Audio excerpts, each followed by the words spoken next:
It's wonderful to be with you, and thank you for the invitation. The invitation just came out of the blue, and I was very happy because we are visiting Poland for a few months.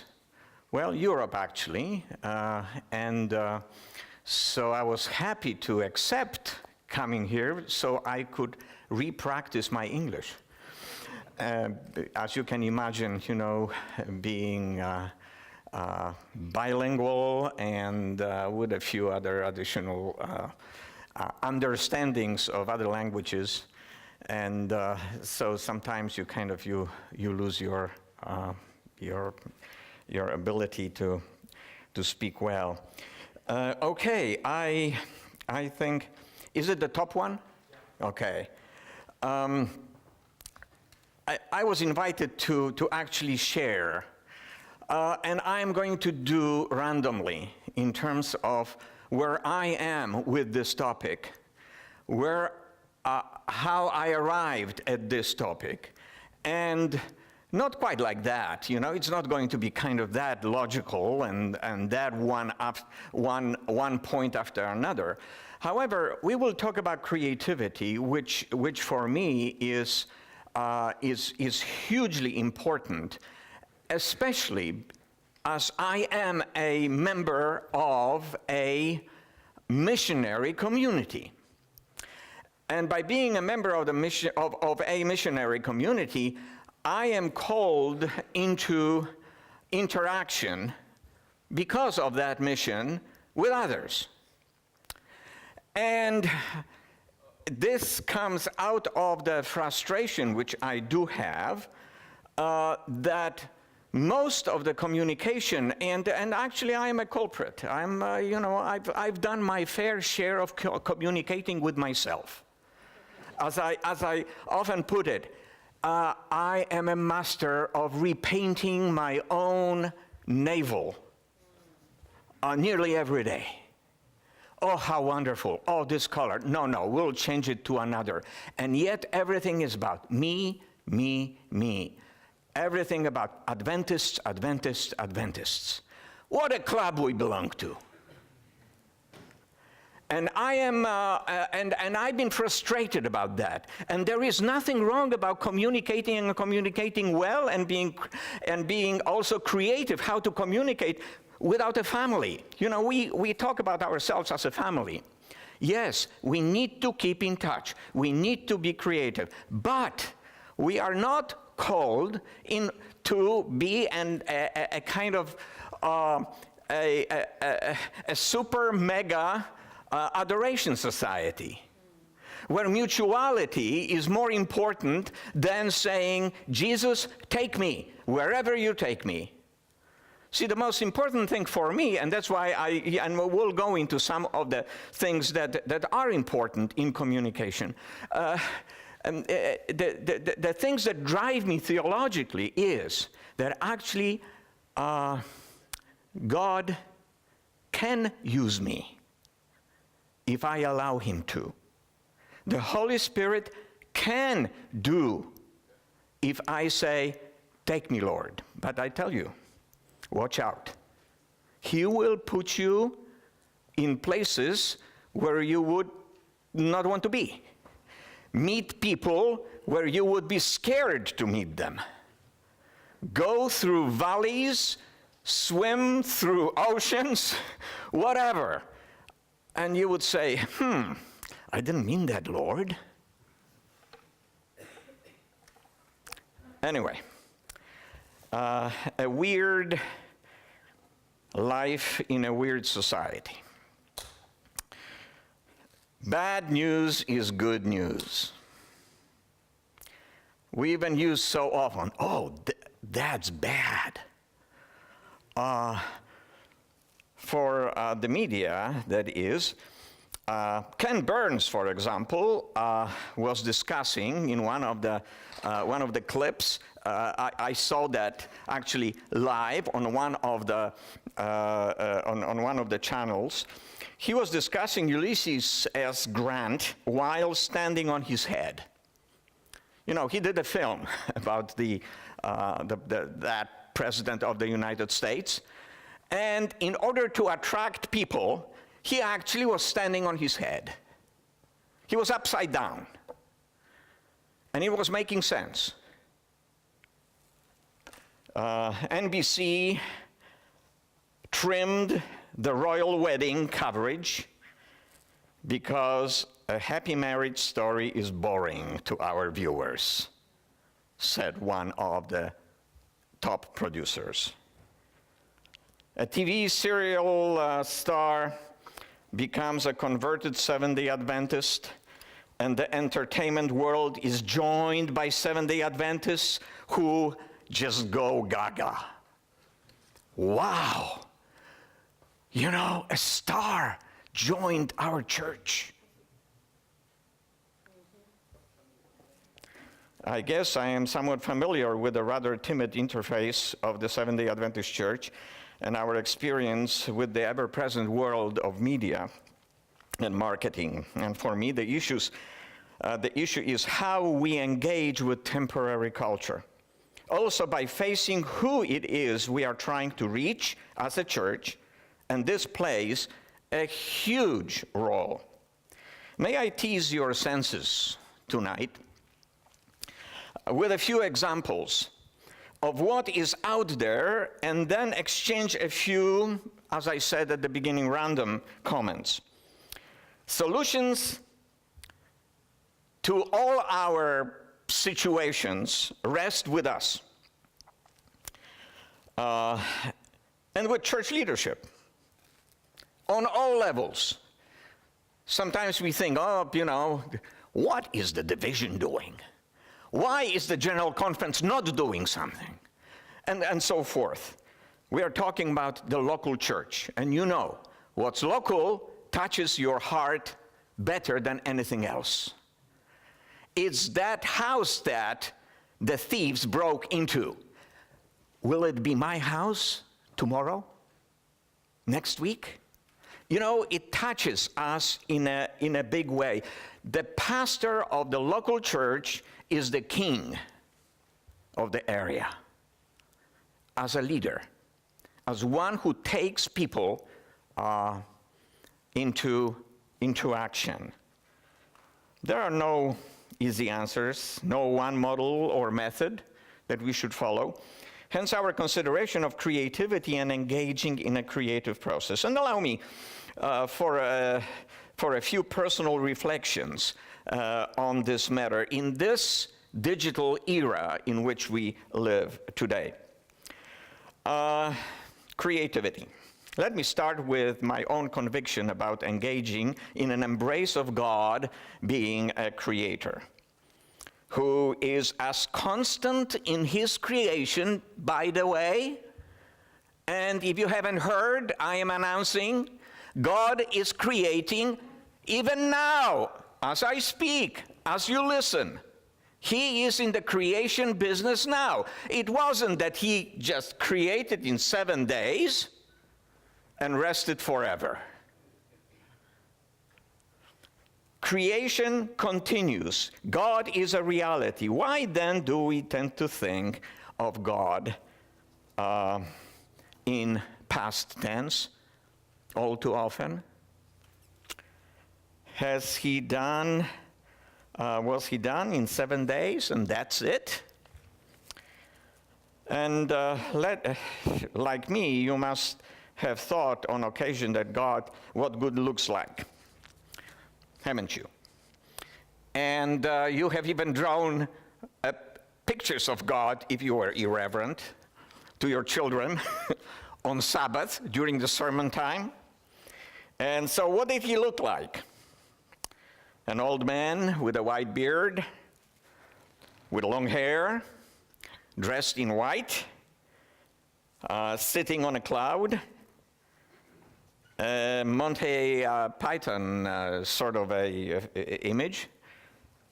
There's a story about a little girl who was unresponsive and inattentive for the most part until the teacher asked the class to do an art exercise. Then the little girl lit up and started passionately drawing.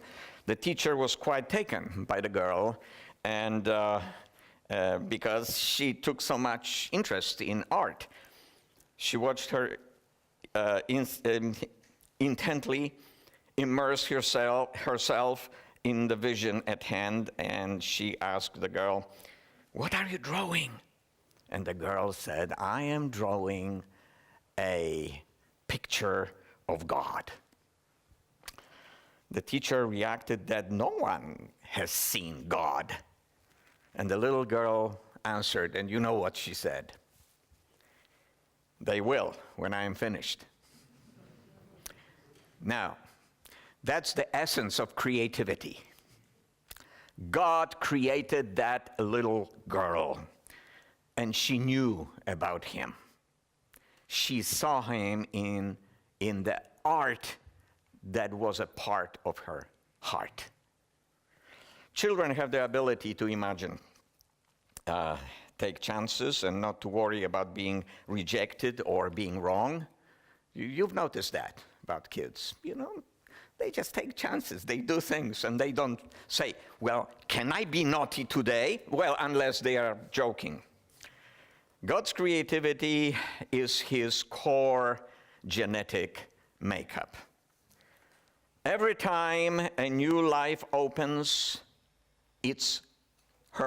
his eyes, it takes its first breath, God is in his creative mode. You are born gifted and beautiful. That's what I wanted to say. You are born gifted and beautiful. Picasso said, "Every child is an artist. The problem is how to remain an artist after growing up." You know, there's some truth to that. So we get used to creativity, God's and otherwise, and we take it for granted. Some of us get even bored with it, and hence a different concept usually referred to as mediocrity. Somehow that kind of like worked for me in my concept of the opposite. Maybe not the opposite, mediocrity. There's so much of it that we don't even notice, and yet we love it. We engage in it. This is another subject for another consideration, and it has been well established in examples in our Adventist cultures of the past. And remember how some of the leaders in the past, they were adamant and that we should not spend much money, that we should not build nice buildings because, you know, the end of the world is coming. You know, I mean, all we need to do is go and talk.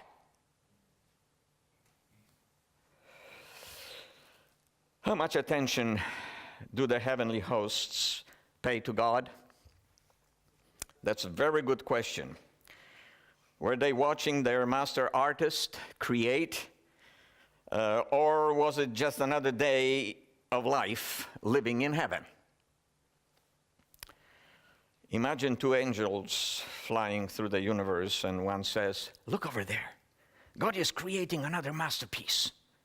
Let's go and check it out."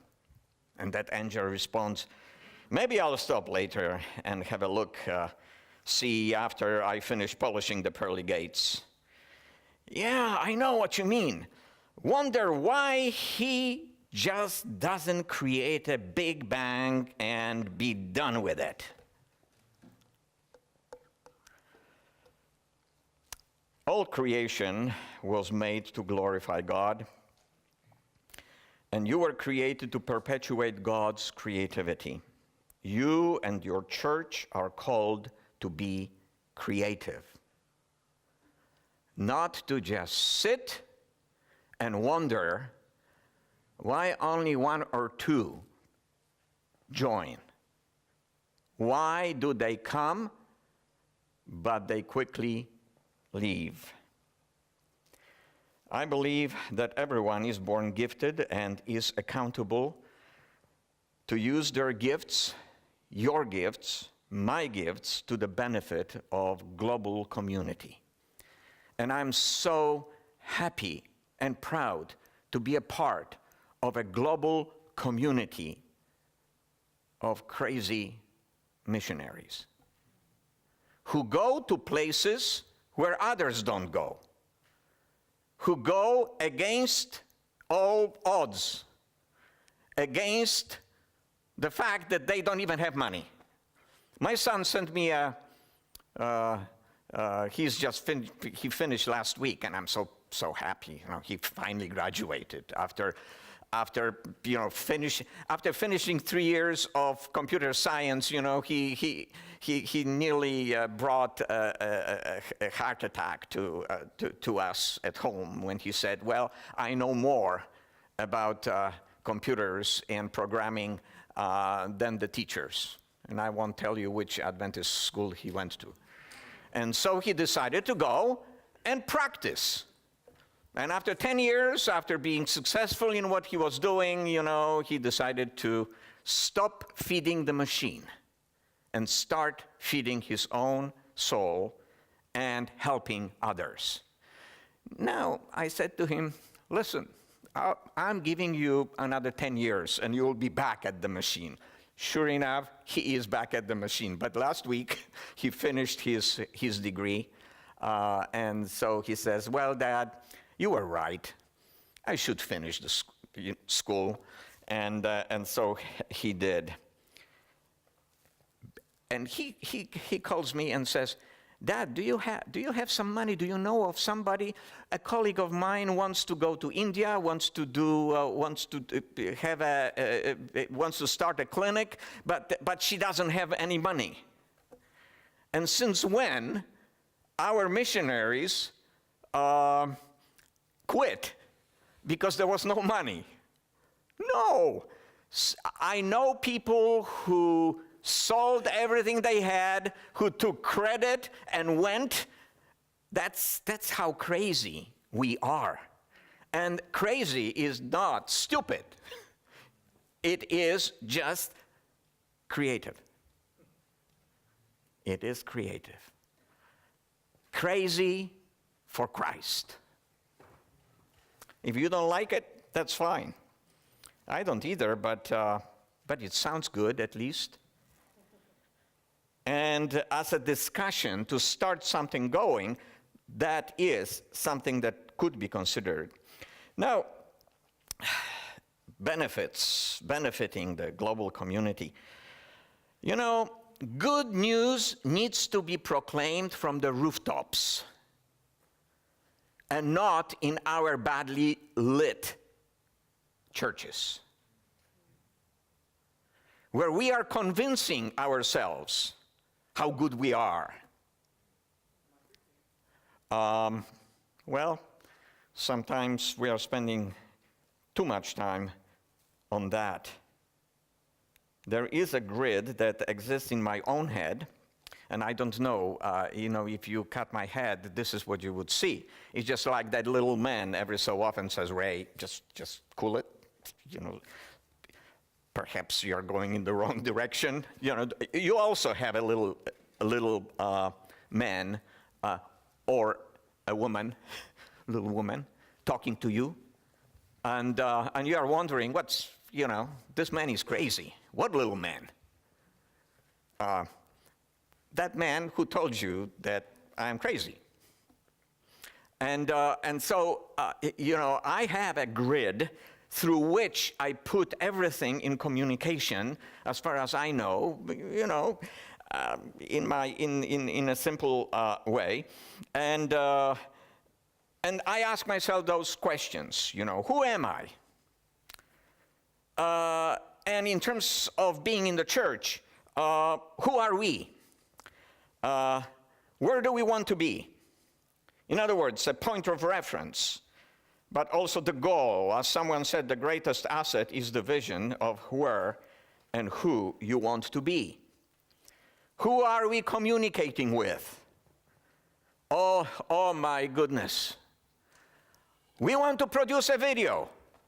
Wouldn't you want to ask yourself a question, for whom?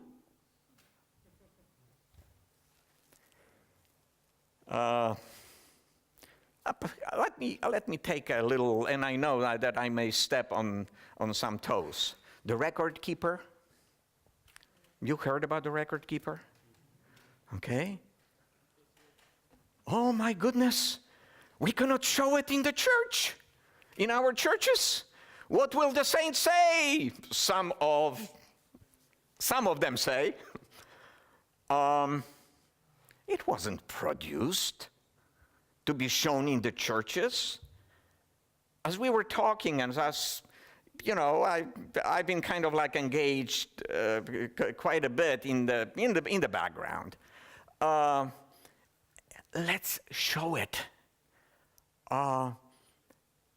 When there is a science fiction movie played in your town in the Cinemaplex, or whatever the name of the theater is. This is where it belongs. This is where we would actually attract people by the very quality and the language and the imagery and real actors. There's nothing wrong with, who should I say, Kevin Costner doing stuff for us. There's nothing wrong with it. Or maybe it is. What are we heard to be saying? If we are saying things, what people are hearing? That's something that we will deal with on Sabbath morning. So I'm inviting you to a 9 o'clock service, and then we can go to the 11 o'clock service here.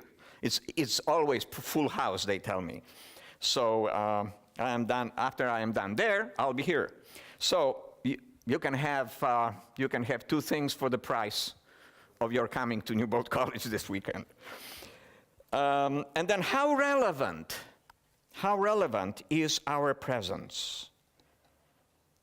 Is creativity on our part being realized in reality?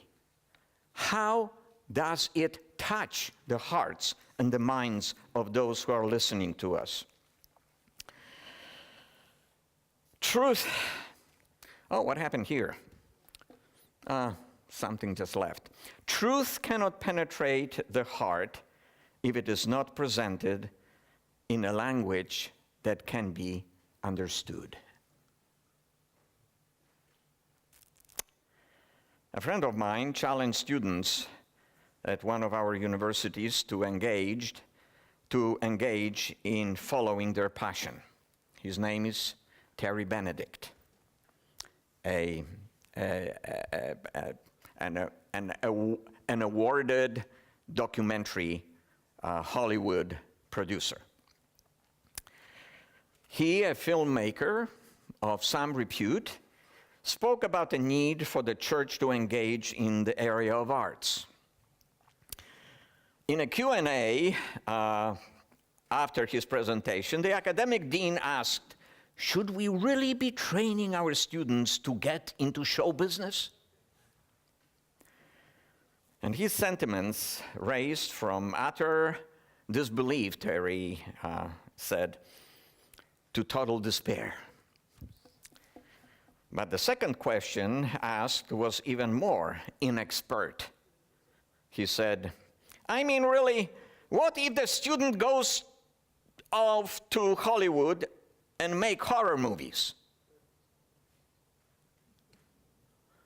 Who guarantees that every student that comes to our college will become a pastor and will be totally successful?" And the measure of success, there can only be one president of a union, one president of a division, one president of the general conference. There can be a few pastors, right? You know, there is something here. Being engaged, being one who can make changes, create in a different box. Step out of the box where you are. This challenges a bigger question: why do we educate anybody? Is there any assurance in training doctors and teachers and others? No. Some will not stay on the straight and narrow. But the church does not stop in the area of education. And the church does well. You know, we can be proud of what we do as a church in this area. Yet we are at the same time called to engage through the Holy Spirit with the world. World trust, openness are required to fully engage in reaching those who are seeking understanding, aiming to become who they want to be, who live in a world of fast-changing media. If we are outside the marketplace, not being aware of issues governing our social confusion, not proficient in making the best human talent can produce, how can the good news challenge the world ruled by the bad news? The world is ruled by bad news. The good news is what the world needs. We can embrace the satellite, but can our message penetrate the heart? Oh, a few of them are flying out there.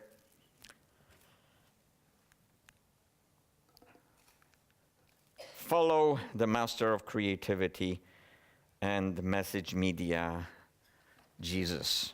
He used diverse forms to communicate, to reach people. It's in the learning God's methods of communication that we teach ourselves and others to become partners in His creation. You know what happened? Before I came, you know, we've had a little bit of a problem. At the world headquarters, we designed a font for ourselves. Who can guess what the name of the font is? Advent. So I used Advent in my keynote, and it did not translate somehow. That's why we are having some, some missing bits and pieces, but that's okay. Jesus used diverse methods to reach out to people. He cried with some, he laughed with some, he was hungry with some, so therefore he created food for them and for himself. He knew how to be where the people were. And it is in the learning of God's methods of communication that we teach ourselves and others to become partners in His creation. Now, in communication, the process starts with listening. Communication doesn't happen before listening starts. Communication happens when there is a reaction to that. Now, of course, there are those, you know from your studies of communication, each of us, even those who communicate, those who who speak, they have filters through which they speak. And you have filters as you are listening. So you allow certain things to happen. Communication is huge. We'll talk about this on Sabbath. As we reflect on what we are about, how we are communicating, how careful we are at making a decision as to whom we are addressing our message media to, may I share with you 3 principles that govern success and allow for creativity to happen. And they have always been in the foreground of my total commitment to communication. So, imagination, boldness, risk, and creativity. With imagination, well, we are doing all right. With boldness, perhaps we should use a different, softer language. With risk, perhaps we should not go to areas both physically and psychologically, where we have not been before. Creativity is what we are talking about now. Imagination, openness, and risk all feed into creativity on display.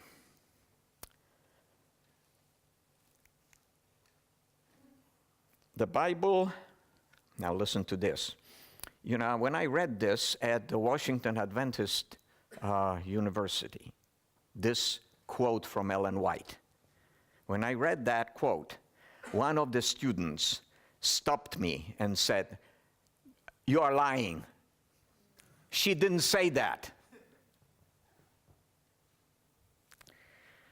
And this is a fuller context. The Bible does not condemn the rich man because he is rich. It does not declare the acquisition of wealth to be a sin. Nor does it say that money is the root of all evil.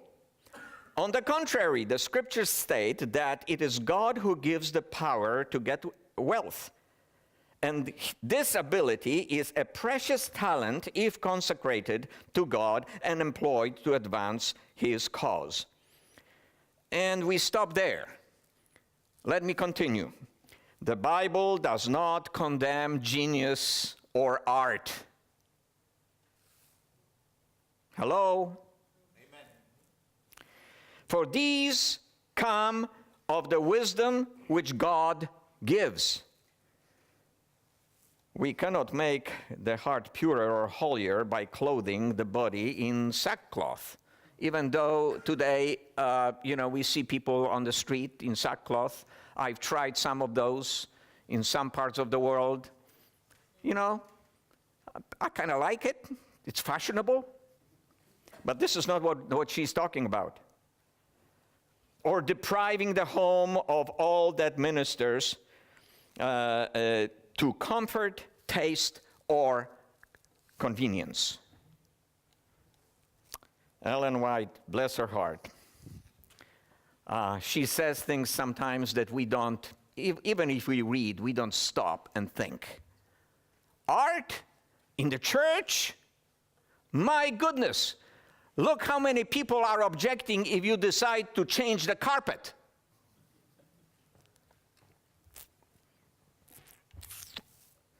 What happened?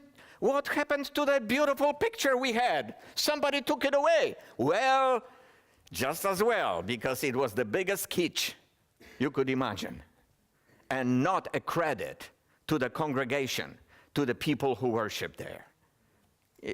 I hope you understand what I'm saying here. We don't dance. We don't, I've been to Poland. I don't know what happened. I've been going to the Warsaw Central Church, packed, no music. No music. Polish people in the Seventh-day Adventist Church stopped singing. No, not everywhere. Not everywhere. If you are from Poland, it's okay. Come and start singing. Come to Warsaw. It's just kind of like, I don't know what happened, but I've been there several times, and we don't seem to add some of those things. You know what I appreciated going to the Ukraine and to Russia? Perhaps they didn't have music, small church, but they had somebody stand up and read a poem. The poetry that speaks to the heart, that does something to you. It helps. It helps your Christian experience. So be an opener of doors. One of the issues that is all too often that I and you are not quite sure who it is that we are communicating with. That's what we need to look at.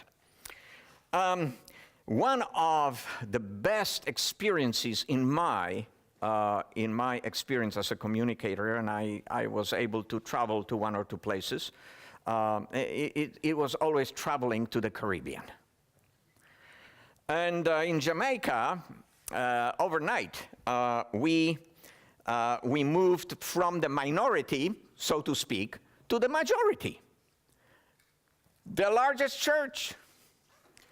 And as I was talking to Desmond Allen from one of the newspapers there, he said, consider the audience. Now that you are the largest church in our country, it is expected to see a whole change in the way of life of the entire country, of the whole society, he said. Now, wait a minute. So I talked with one of the pastors who wasn't quite sure, what this could mean.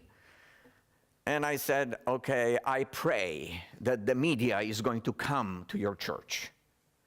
And the media is going to ask you hard questions. And before the media comes, start asking yourself those questions. What could be those questions? And start formulating answers. People will be coming to your church because your church is known to have hope, to be honest people, and so forth. It's a different audience for the Jamaican Seventh-day Adventist Church now.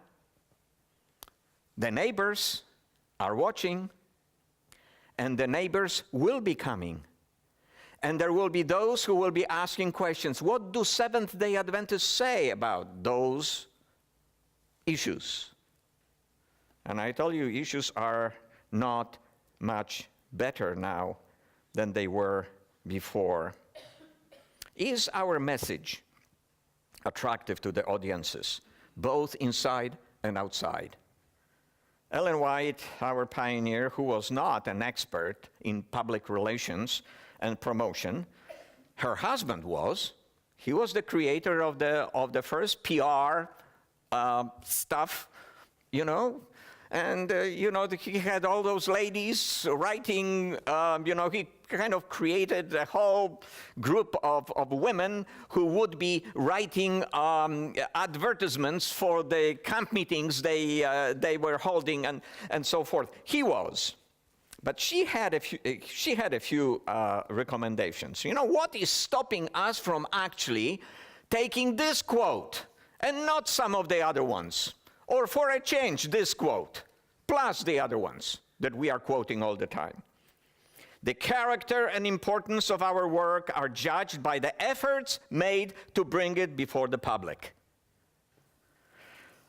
When these efforts are so limited, the impression is given that the message we present is not worthy of notice. I would say that there is also another line that I wish she added. When these efforts are for inward consumption, you are not going to fulfill the mission of the church. That's what it means to me, too. I recall from my early engagement with the institutional internet presence back in 1994. This is how ancient I am. Netscape, CompuServe. Huh? Today I was trying to remember what was that gadget, and I still don't know. What was that gadget that we used? And we used to put those translucent or transparent pieces, A4s, and then write on them. Overhead projectors. Oh. Have you seen those? We don't. Oh, yeah, okay. one or two people that I can relate to. But even though, VHS tapes? My parents still use them. CompuServe opened the door for us. World Wide Web kind of happened about the same time. My son Michael was in his teens and already had experience in creating a college web page. So I asked him to meet with the committee that we set up to create our first web page. And so I said, Michael, you've been doing some things. We don't want you to create this, so just come and help us a little bit. He was 17 then. And talk to us what we should consider for the page. And reluctantly he responded, Dad, why don't you decide what you want and I will come at the end to tell you simply that yes, it can be done. Now, this is not just an anecdote. This is serious. When I asked Michael, and he was already working for a big company in Washington, when I said, how good are you, Michael? And he says, I am the best in the world, in the corner where I am. But Dad, I'll tell you quickly, see those two guys walking down outside the Starbucks where we were sitting and talking? Those two guys, 10-year-olds, they already are better. In 5 years' time, I will be nobody. That's the understanding. We live in a world of such fast pace, of instant communication, of new things at our disposal. Why are we sitting and wondering that change does not happen as fast as we would like to see it happen? Is our content providing all the options for building relationships with others? You have heard that before, but I am repeating this. Ad nauseam will be repeating this. Is our content providing options for building relationships? Not just satisfying those who give us money in order to fly a satellite. It's not about flying satellites. It is about flying satellites, but it isn't. What it is about is that what we put on those satellites would make a difference, would actually bring people to an understanding or bring us closer to where they are, so that we would do something for him that is meaningful.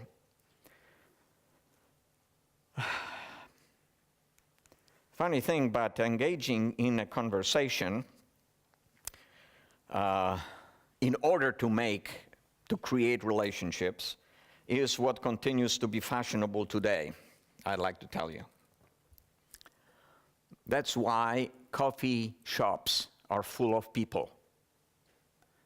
That's where they are creating the new content for their websites, for the bad news or indifferent news.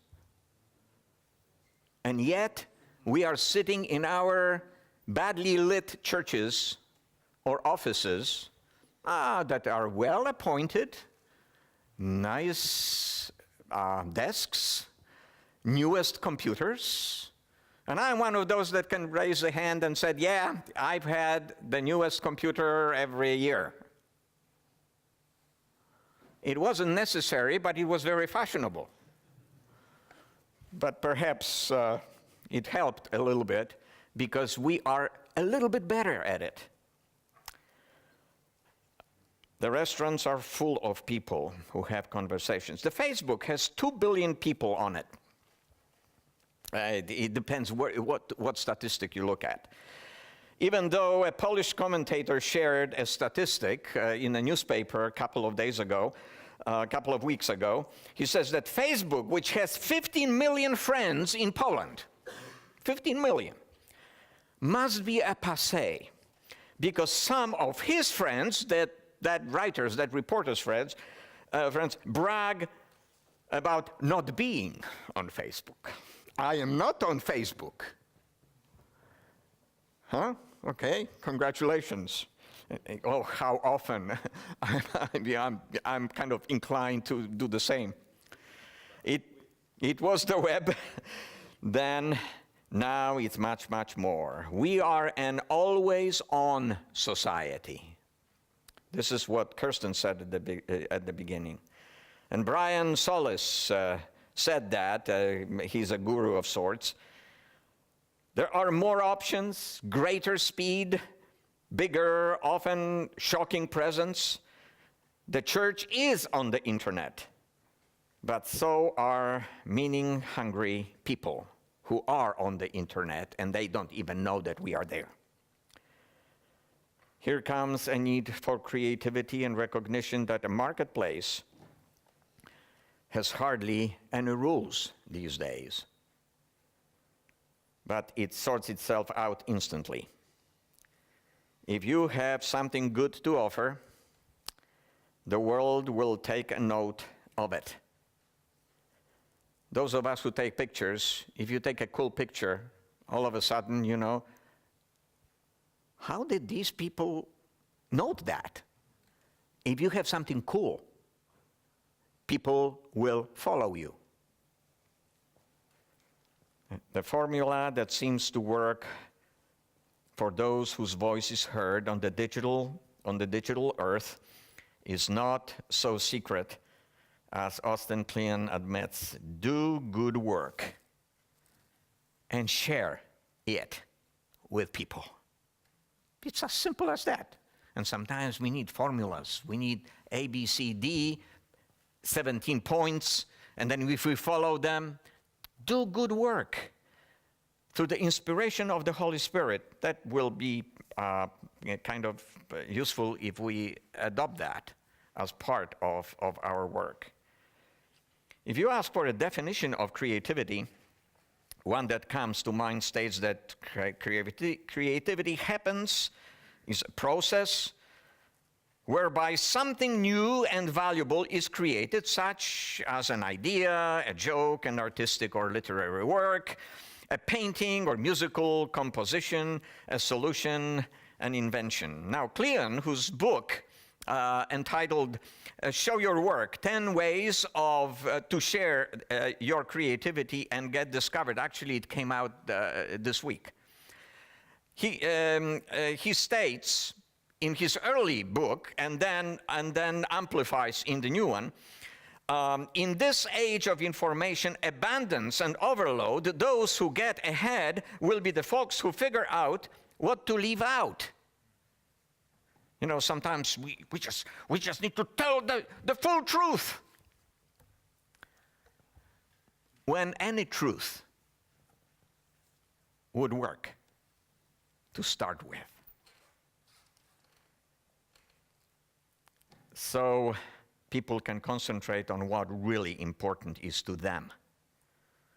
Nothing is more paralyzing, he said, than the idea of limitless possibilities. The idea that you can do anything is absolutely terrifying, and the way to get over creative block is to simply place some constraints on yourself. It seems contradictory, but when it comes to creative work, limitations mean freedom. Think about it. And he asserts creativity isn't just the things we choose to put in. It's the thing we choose to live out. Creativity is subtraction. I love that. And you know what he did? He just, you know, this was a paragraph in a newspaper. He took out everything else and just left. Creativity is subtraction. Let's look at some of the examples of creativity made in Adventism, and this is going to be, you know, toward the end. There's plenty of it, though often aimed at people who are already in the know, as we said before. But we are challenged by others. And consider the films from the Adventists series. There are 3 now, by Martin Doblmeier, and you have seen them. You know, the church loved it. You know, everybody just was, you know, I remember at the general conference, wow, wow, wow, wow, you know, oh, look, how wonderful. You know, people outside are saying nice things about us. Oh. And It was someone, however, there is a point there. It was someone from the outside looking in. And his view was an interesting one. This is how he viewed us. He did it kindly and sweet, and we liked it. If he added some of the other issues there, I'm not quite sure that everybody would be in love with it. His take was not saturated with dated religious concepts and words, often archaic and in their expression. And let's look at how we image ourselves. It's a mixed bag of stuff. With one example I can give, you can suggest a dozen others. Over the last decade or so, I was continually offered a 1970s television spot as a proposal to image the Seventh-day Adventist Church during the General Conference session. Now, who doesn't like I Love Lucy? Americans love it. Many of my Seventh-day Adventist colleagues, we will be watching I Love Lucy tonight. Will you join us? Several of you share with me gray hair or the lack of it, and you love nostalgia, and I do. But wait, it's the 21st century. We can agree. So here it is.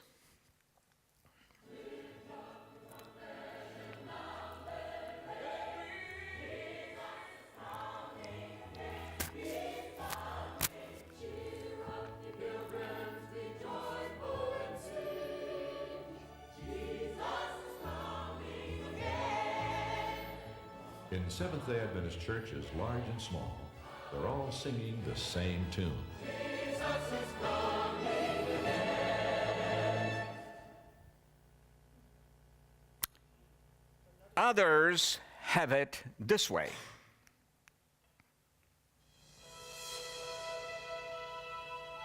What if we rethink church? What if church was less about Sunday and more about the other days of the week? What if church wasn't just a place we go, but something we do? A menu of adventure, an active verb instead of a noun. What if church wasn't just a building, but thousands of doors, each of them opening up to a different concept or experience of church, so that whoever knocks might find a journey to call their own? What if we rethink church? Would you come? What if church was a basketball league? What if church was a daycare program? What if church considered ecology part of theology? What if church was a real social network? What if church could stamp out malaria? What if church was a way to prove what we say we believe with our lives?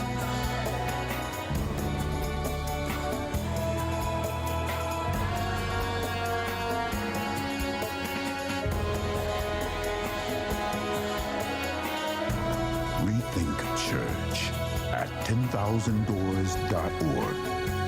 The people of the United Methodist Church. Okay, that's just one example by one of the churches. Paul Arden of the Saatchi and Saatchi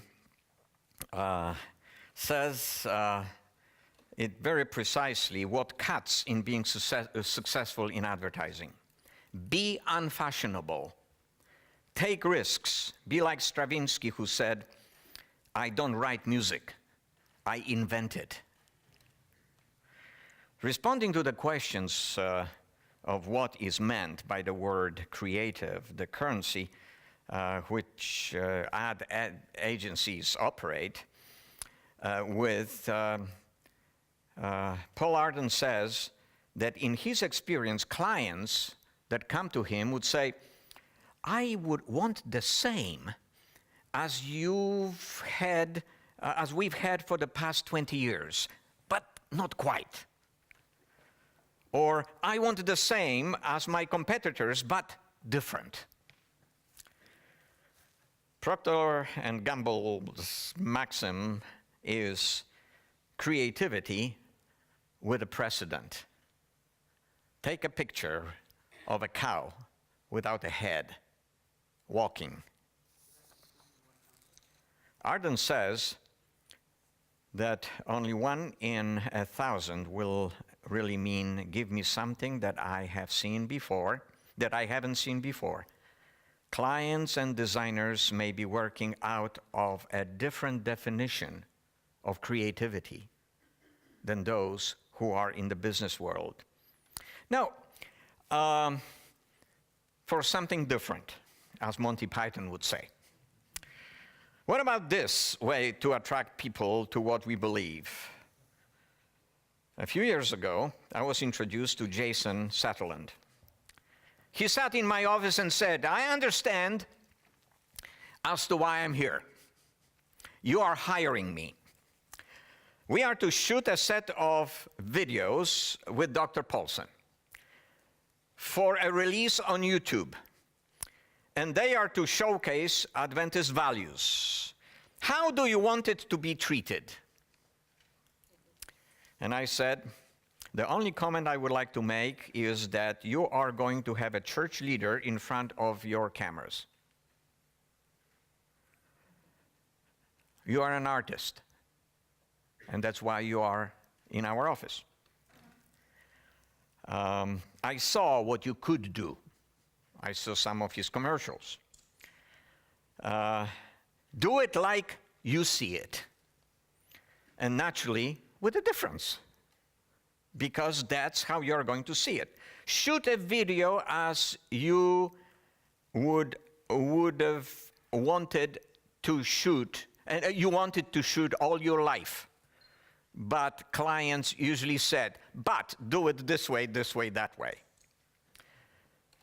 And Jason looked at me and said, this is the first one in my career. A client giving me a free hand. Wow, you are giving me an exam and I am already scared of the result. So we decided to go to the museum in Washington, a museum of news, downtown, and with 2 cameras. And Dr. Paulson says, why are we going there? Can't we do it in our building? And we said, no, just come along and we will have fun. Let's play together. And we did. We went to a place that was much more in the area of what we wanted to do. 2 aspects were important: the message and the audience for whom it was intended. You can watch these clips on freedom, science versus faith, integrity and poverty, and so forth on Adventists About Life on YouTube. Now, general conference sessions. It was Jason that helped us put together, and I was going to show you as we kind of evolved to show you the general conference session, the previous one. But this is how what we produced for the session, the last one in Atlanta. And Jason was the one that helped.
Okay, you would ask a question. So, did you have any reactions?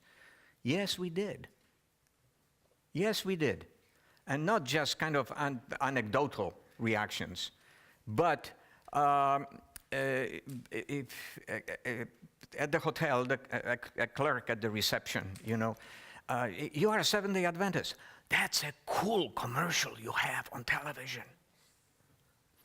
I didn't even ask. And I was told she knew I was a Seventh-day Adventist staying in the hotel. And there were many people from the media would come and say, wow, that's a different way of sharing who you are. Well, anyway, cool.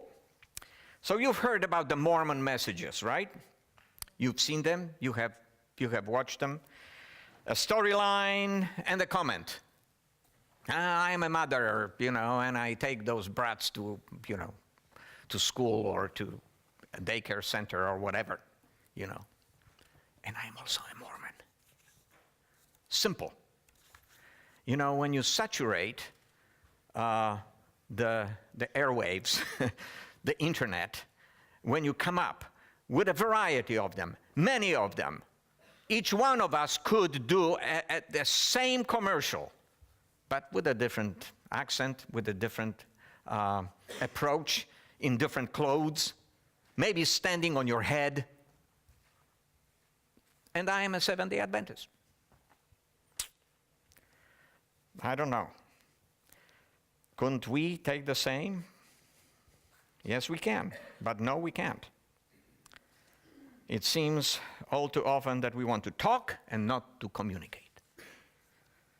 We put money into systems that appeal to a group of insiders with pocketbooks.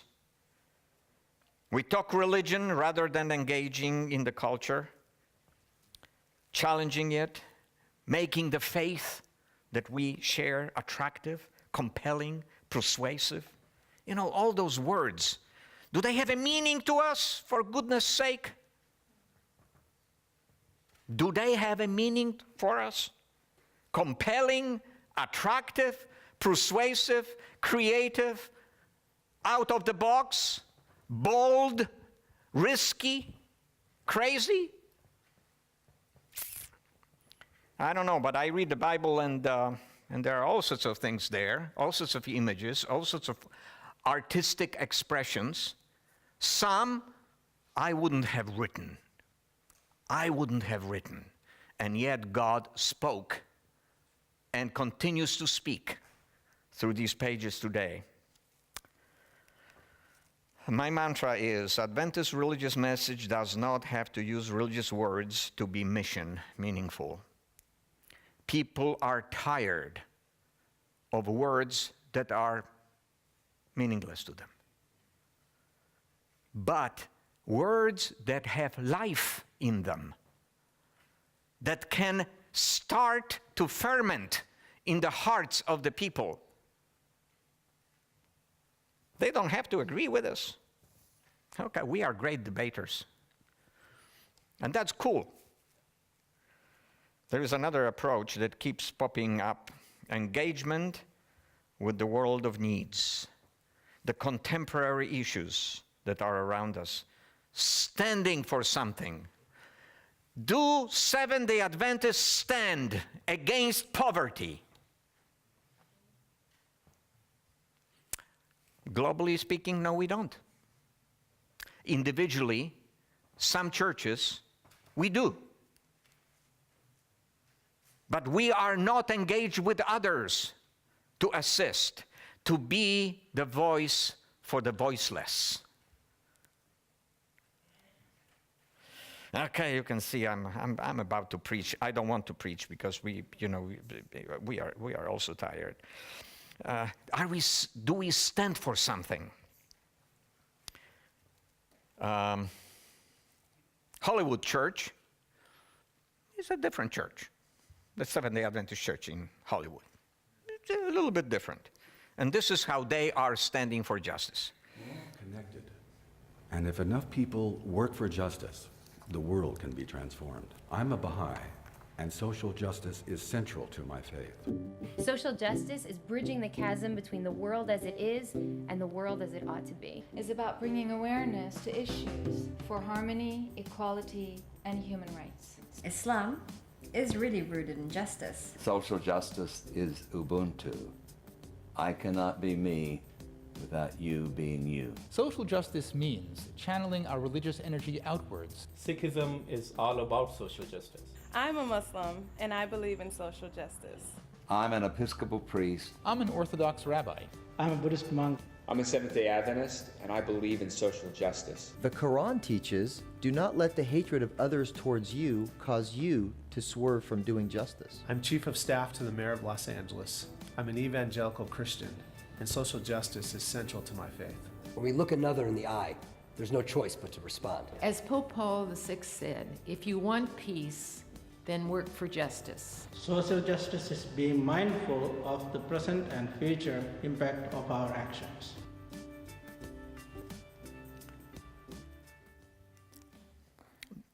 This is just one of the, maybe we can skip this one. This is one example. Social justice is one example. We could come up with many others that are equally meaningful in the world of needs out there. Brian Eno, you know who he is? And if you don't, find out. He's a composer. You know, he's a rocker. He is a painter.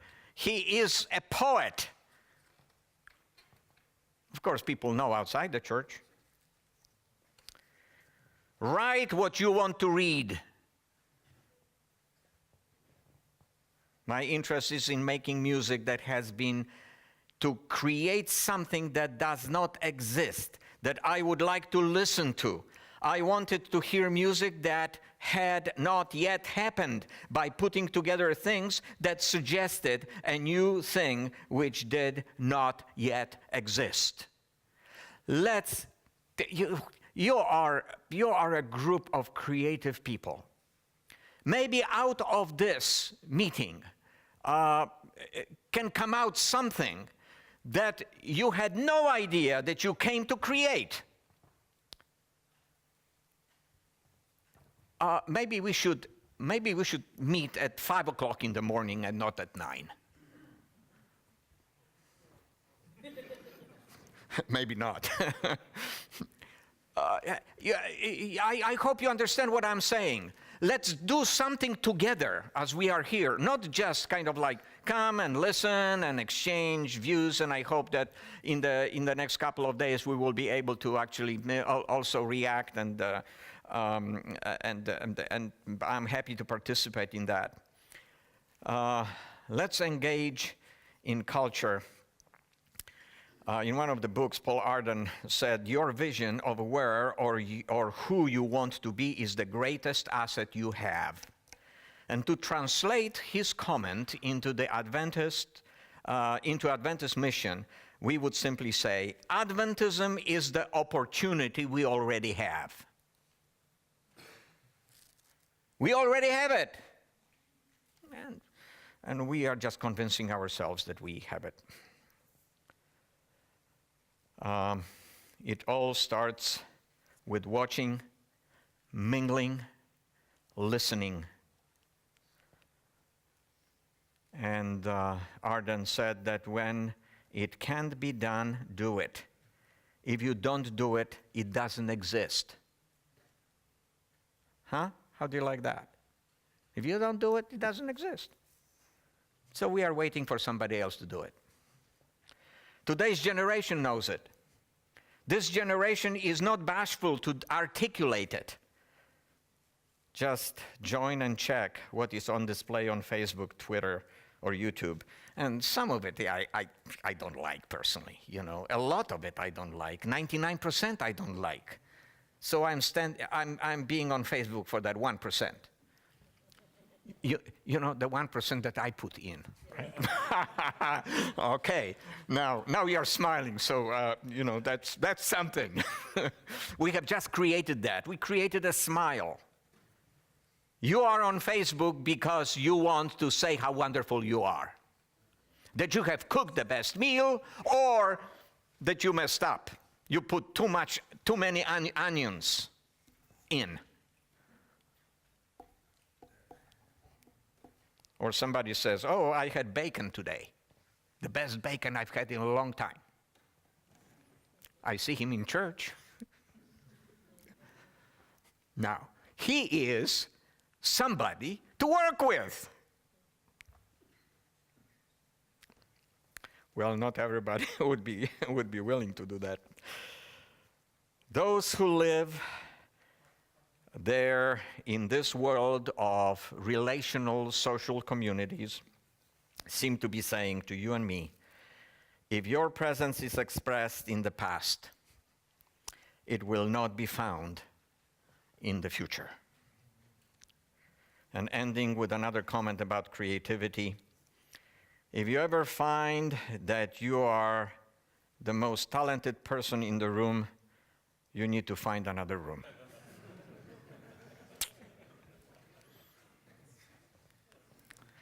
Be alert. That's Isaiah. Be alert. Be present. God says, I'm about to do something brand new. It's bursting out. Don't you see it? There it is.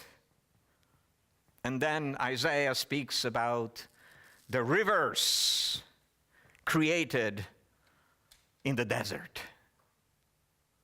Now, how cool is that? The desert, no water. But God creates rivers in the desert. My friends, let's be alert. And remember, if you enter a restaurant with a sign that you are a goat, you may be curried. Thanks a lot.